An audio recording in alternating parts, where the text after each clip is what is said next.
Bonjour chers étudiants, on va aborder maintenant la deuxième partie après l'installation de l'Active Directory. On va intégrer maintenant les machines dans le domaine Active Directory géré par notre contrôleur principal de domaine, par notre serveur. Donc on va intégrer la machine Windows 10 dans le domaine. On va l'intégrer dans le domaine Active Directory. Après on va intégrer la machine Windows 10. Donc ici c'est la machine Windows 8, la machine Windows 10. On va commencer par Windows 10. Donc voilà l'environnement que j'ai préparé. Ici on a le serveur Active Directory. Ici j'ai la machine Windows 10, Windows 10, Windows 10. Et là j'ai la machine Windows 8, Windows 8. Donc mes deux clients, le Windows 10 et le Windows 8 seront les clients. Donc comme je montre cette interface là, donc j'ai le client Windows 8 et le client Windows 10. Vous pouvez aussi avoir d'autres machines, hein? Bon, ça dépend de votre architecture. Okay. Donc je pars au niveau de mon serveur. Je vais me connecter au niveau d'un serveur. Je vais agrandir le serveur pour qu'on puisse voir correctement. Voilà. Sur mon serveur, je me connecte sur le serveur. J'ai besoin d'une information sur le serveur, l'adresse IP du serveur.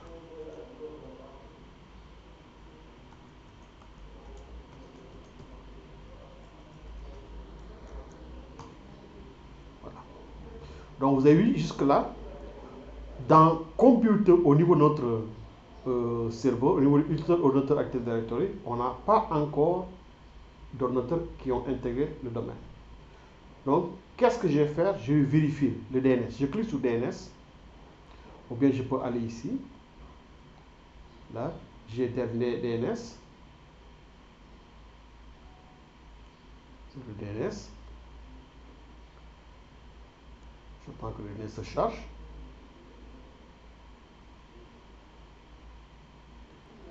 Ok, DNS, je vais dérouler. Ok, les zones.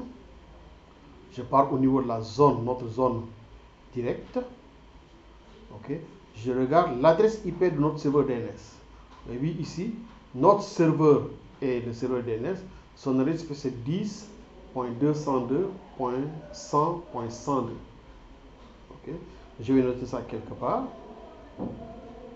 Donc l'adresse IP du serveur DNS, je note ça ici. IP du serveur, okay, c'est 10. Donc c'était 10 point quoi? 10.202.100, 10.202.100, .100, 102. Ça c'est adresse IP du DNS, du serveur DNS, IP DNS. Ok. Et cette adresse IP là sera le DNS, on va configurer ça comme DNS préféré des clients. Okay. Donc je pars sur les clients, exemple mon premier client, le Windows 8. Je vais commencer par le Windows 8. Le Windows 8. Je vais connecter sur le Windows 8. Je vais réduire pour que vous voyez l'interface du Windows 8.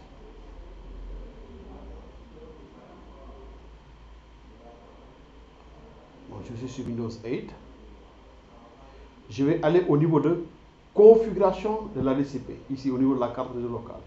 Je clique droit, ou bien je pars au niveau de panneau de configuration, clic droit, centre réseau de partage.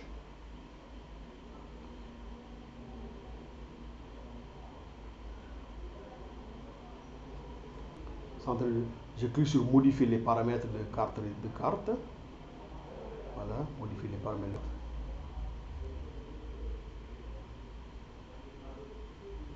Ok, je sélectionne ma carte réseau sur le client Windows 8. Je pars dans les propriétés.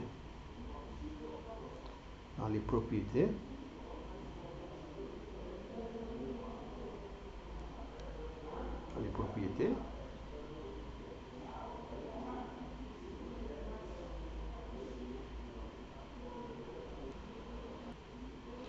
Ok, je descends.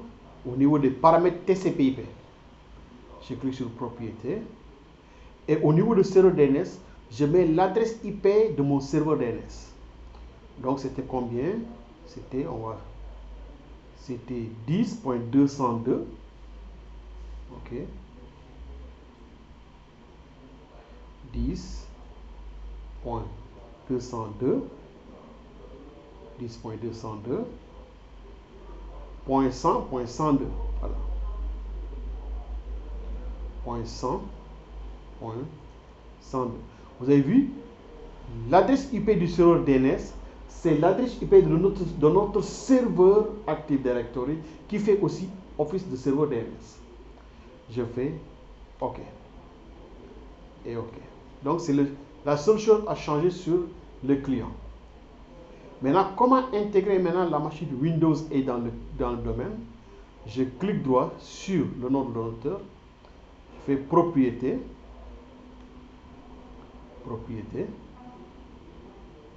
Au niveau de modifier les paramètres, je clique sur modifier les paramètres.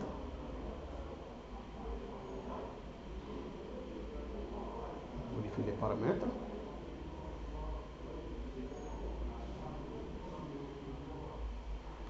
Ok. Donc, j'ai modifié les paramètres. Je clique sur modifier. Vous avez vu que la machine Windows client est dans un groupe appelé workgroup. Je vais l'intégrer maintenant au domaine MSRIV, géré par notre serveur. Donc vous avez vu notre serveur gère le domaine MSRIV. Je vais afficher ça ici. On avait déjà ça quelque part ici. On avait déjà ça quelque part ici. Ok. Donc notre domaine, c'est le domaine msriv.sn. Donc sur le client Windows client, je fais quoi? J'active domaine et je mets ici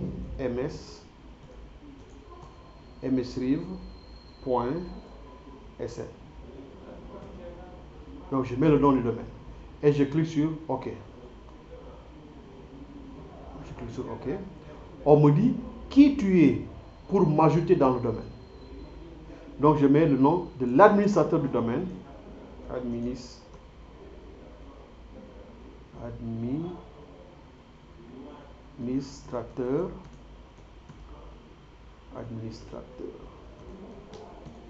Le mot de passe de l'administrateur du domaine, c'est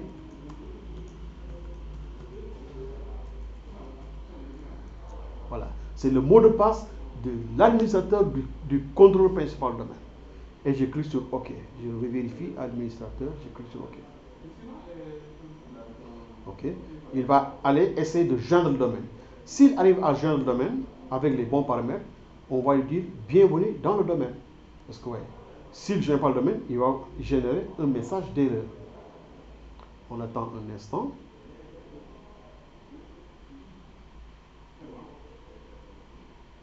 OK. Donc une erreur spécifique. Si vous avez une erreur comme ça, il faut voir maintenant est-ce que le serveur et le client communiquent. Je vais faire un ping. Donc on va aller vérifier pour ce qu'il n'arrive pas à joindre le domaine.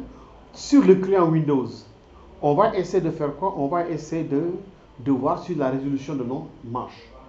Donc je fais quoi? Je vais prendre l'invite de commande. Un instant. Les paramètres sont là. Je ferme ça. Donc sur Windows 8, CMD. Ok, je suis sur le client. Je vais vérifier est-ce que la résolution de nom passe. Je mets ns lookup. ns lookup. Set espace type .sn .ini. Set espace type .ini. Et je mets msriv.sn pour voir si le nom, la résolution de nom s'effectue correctement. msriv. Ok, donc non, normalement ça doit passer. Donc je vois que le DNS fonctionne correctement. Je reviens ici, msriv.snn, je fais OK. Ok, normalement il doit passer. Je mets administrateur, le mot de passe P.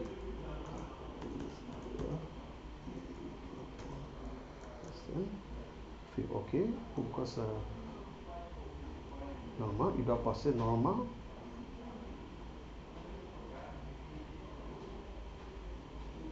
Normalement, il doit intégrer le domaine parce que la résolution marche. Sinon, on teste avec le Windows 2010. Ok, donc c'est bon. Il dit maintenant bienvenue dans le domaine. Voilà. Bienvenue dans le domaine. Je clique sur OK. Clique sur OK. Ok. Il me demande de redémarrer ma machine Windows client. Je vais accepter. Je clique sur OK. Et je clique sur fermer. Donc la machine Windows client va redémarrer. Bon, je peux dire de redémarrer ultérieurement, mais je le redémarre carrément, il n'y a pas de souci. Voilà, donc j'attends que ma machine Windows 8 redémarre. J'ai maintenant intégré le Windows 10. Normalement, si je viens à computer et que j'actualise, voilà, vous avez vu, on a déjà une machine qui a intégré le domaine. Donc le client Windows 8 a intégré le domaine. Donc je fais pareil pour Windows 10. Windows 10 est où? Il est quelque part. Il est là. Donc je fais pareil. Pour Windows 10 aussi, je fais quoi? Je pars au niveau de panneau de configuration. Je vérifie d'abord pour Windows 10, est-ce qu'il est bien en réseau avec nous? Windows 10, il est là.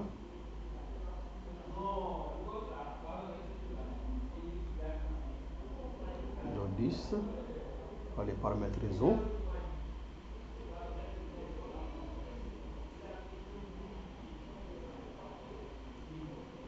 Windows 10. Donc je vérifie les paramètres sur Windows 10. Est-ce qu'il est bien, il communique avec le serveur, accès par pont. Voilà, je vous dis, il ne communique pas avec le serveur. Donc accès par pont, oui, mais moi je passe par une carte virtuelle, une carte Wi-Fi. Voilà, c'est ce qui est normal. Je clique sur OK pour la machine Windows 10. Je l'affiche. Je vais demander une adresse IP. Voilà, il voit maintenant le réseau, c'est bon. Très bien. Machine Windows 10. Ok, là je suis maintenant qu'il communique avec le serveur. Non, ça ne suffit pas. Je fais clic droit, ouvre les paramètres réseau. Je vais lui donner comme DNS l'adresse IP du serveur. Voilà, comme DNS, l'adresse IP du serveur DNS. Un moment. Voilà, donc Internet, centre réseau de partage. Donc il y a plusieurs chemins pour accéder ici. Plusieurs chemins pour accéder ici. Donc modifier les paramètres de la carte réseau. Ok, voilà la carte réseau. Je clique droit, propriété,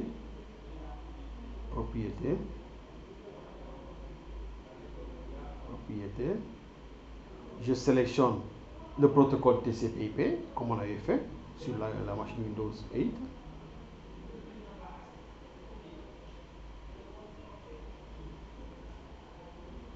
Ça prend un peu de temps.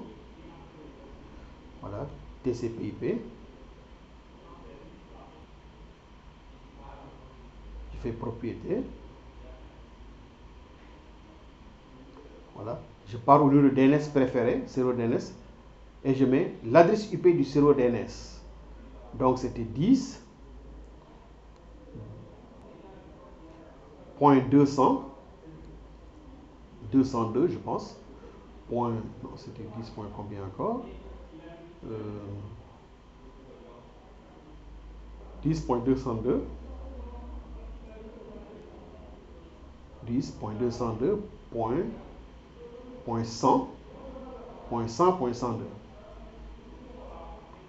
.100.100.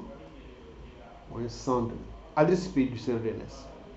Donc ça, c'est l'adresse IP du serveur Active Directory, qui est en même temps serveur DNS. Je fais OK. OK. Voilà, je peux fermer maintenant. OK. J'ai vu que ça prend un peu de temps, mais c'est pas grave, on va continuer. On va intégrer maintenant la machine Windows 10 dans le domaine. Clic droit, propriété. Propriété. Voilà. Je pars au niveau de modifier les paramètres, je descends vers le bas. OK. Donc, paramètres Windows avancé. Paramètres Windows avancé sur les Windows 10. OK, je clique sur nom de l'ordinateur. Je clique sur modifier. Modifier. Voilà, je vois que le nom de mon ordinateur est un peu compliqué. Je vais profiter même pour changer le nom de l'ordinateur. Je mets client Win 10. Client Win. Je mets client Win 2. Bon, Win 10. Win 10. Je clique sur membre et je mets nom de domaine msriv.sn.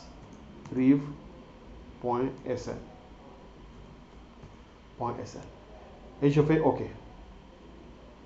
Je fais OK. Donc on a vu que il prend un peu de temps pour voir le DNS, mais c'est pas grave, on va essayer comme ça. Voilà, il me dit QT, je mets administrateur.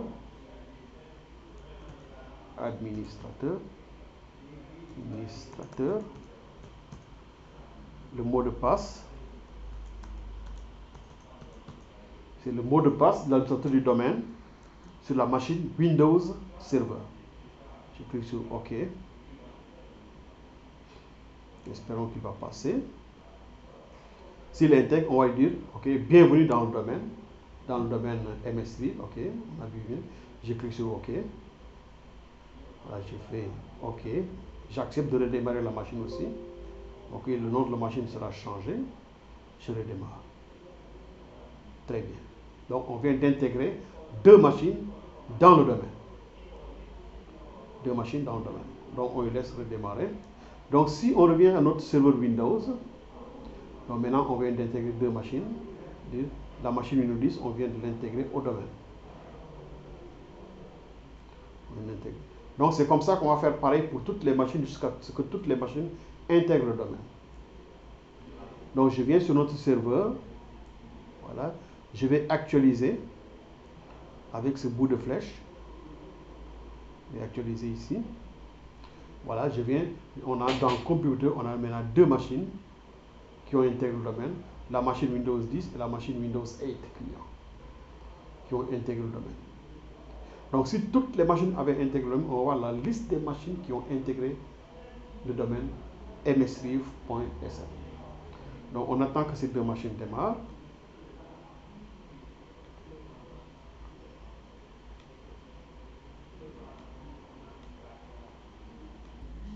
Voilà. Donc, on vient d'intégrer nos deux machines dans le domaine. OK. On vient d'intégrer nos deux machines dans le domaine. La machine Windows 8 et la machine Windows 10. Donc, voilà les deux machines. Donc, la machine Windows 8. OK. Et la machine Windows 10. Qui sont nos deux clients. Parce que, ouais, les deux clients. Deux machines. Maintenant, je vais faire quoi? Je vais créer un compte utilisateur de domaine sur le serveur. Sur le serveur, je vais créer un compte. On avait déjà un compte Mamadou, hein, mais je vais créer un autre compte, il n'y a pas de problème. Je vais créer un compte appelé. On a mis beaucoup de moins de filles. Je vais créer un compte appelé. Comment je vais l'appeler? Je vais l'appeler Marie. Je crée un compte appelé Marie. OK. Je mets les initiales MO. Le compte s'appelle Marie. Marie. Je fais suivant. Je mets le mot de passe.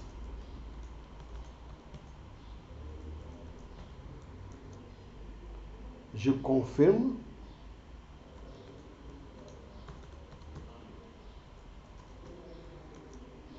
OK. Et j'applique les paramètres de mot de passe. Voilà. Marie est un compte utilisateur de domaine. Donc, Marie est là. Marie peut ouvrir des sessions sur toutes les machines qui font partie du domaine. Exemple, je viens de créer Marie ou dans quel compte? Je viens de créer Marie dans le serveur de domaine. Le compte Marie, je viens de le créer au niveau du contrôle de domaine. Donc, je viens de créer un compte utilisateur dans le domaine. Le compte s'appelle Marie.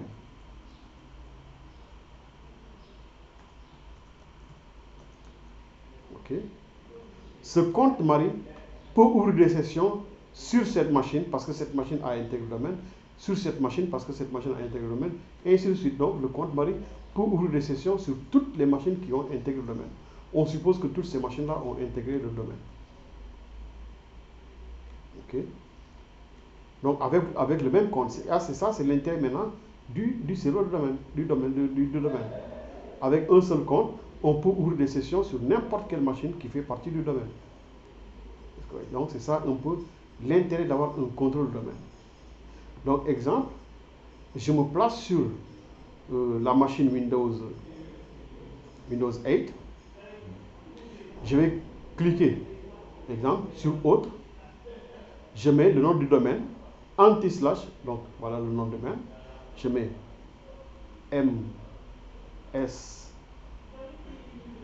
msrive, anti-slash, Marie. Vous voyez, msrive, anti-slash Marie, et je mets le mot de passe de Marie.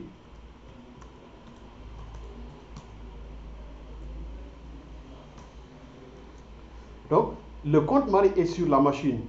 Je suis allé sur la machine Windows 8. Je suis allé sur cette machine-là. Et je fais quoi? J'ai tapé sur l'interface en me disant, à partir de la machine Windows 10, je me connecte sur le compte Marie. OK? Voilà. Il me dit, Marie s'est connectée au niveau du domaine. Et comme c'est la première fois, on va lui préparer maintenant son espace de travail, son profil. Donc, on attend que Marie se connecte, comme c'est la première fois.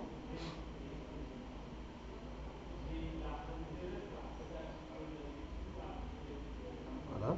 Donc, le compte Marie se connecte.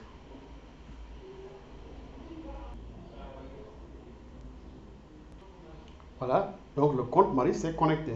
Voilà. Le compte Marie s'est connecté sur le serveur, à partir du serveur. Donc, on va faire pareil pour le compte.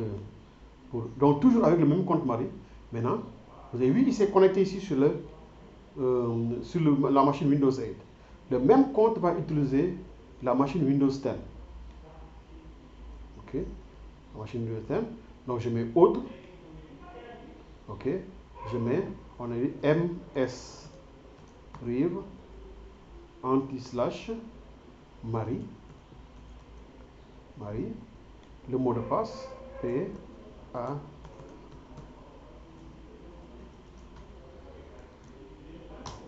OK. Donc, Marie se connecte aussi avec son même compte sur le serveur. Donc, en conclusion, un compte utilisateur de domaine peut ouvrir des sessions à partir de n'importe quel ordinateur qui a intégré le domaine, avec le même identifiant. C'est ça l'avantage d'un compte utilisateur de domaine, qui est différent du compte utilisateur système. Un compte utilisateur système ne peut ouvrir des sessions que sur la machine, là où le compte a été créé. Alors qu'un compte utilisateur de domaine peut ouvrir une session sur toutes les machines qui font partie du domaine, okay, comme on vient de le voir. Donc, Marie peut faire quoi? Peut aller sur la machine là, se connecter, aller sur la machine là, se connecter, aller sur la machine là, se connecter, et ainsi de suite, parce que c'est un compte utilisateur de domaine. Parce que toutes ces machines-là ont intégré le domaine, l'authentification est gérée par le serveur Active Directory. Okay, donc, Marie se connecte effectivement dans le domaine, on lui prépare son environnement de travail. Donc, c'est ça un peu l'avantage d'un compte utilisateur de domaine. Est-ce que vous voyez?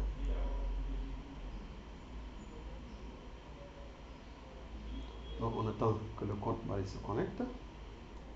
Donc voilà, le compte Marie maintenant s'est connecté à partir de deux ordinateurs différents. Voilà, deux ordinateurs différents. Maintenant, si on vient au niveau du serveur, donc user, c'est bon, computer, foreign security, contrôle de domaine, computer, built-in. Donc on voit les deux machines qui sont connectées. Ok, voilà. Donc toutes les informations. Ok, là on a beaucoup de paramètres ici. Voilà, c'est bien. Donc voilà l'intérêt un peu d'avoir un contrôle de domaine qui intègre. Maintenant, de la même manière qu'on a ajouté des ordinateurs, on peut ajouter quoi? On peut ajouter des imprimantes nouveaux, ok, des contacts, des groupes. On peut créer des unités organisationnelles. Ok, d'autres unités organisationnelles. On peut créer des imprimantes, des dossiers partagés. On peut partager des dossiers avec tout ce qui participe dans le domaine, et ainsi de suite.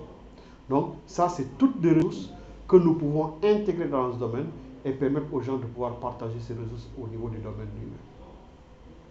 Donc, j'espère que vous pourrez arriver jusqu'à là et on va continuer prochainement avec la gestion des comptes utilisateurs de domaine. Donc, merci à vous, bon courage et bonne suite. On reviendra sur la gestion des stratégies de sécurité du domaine.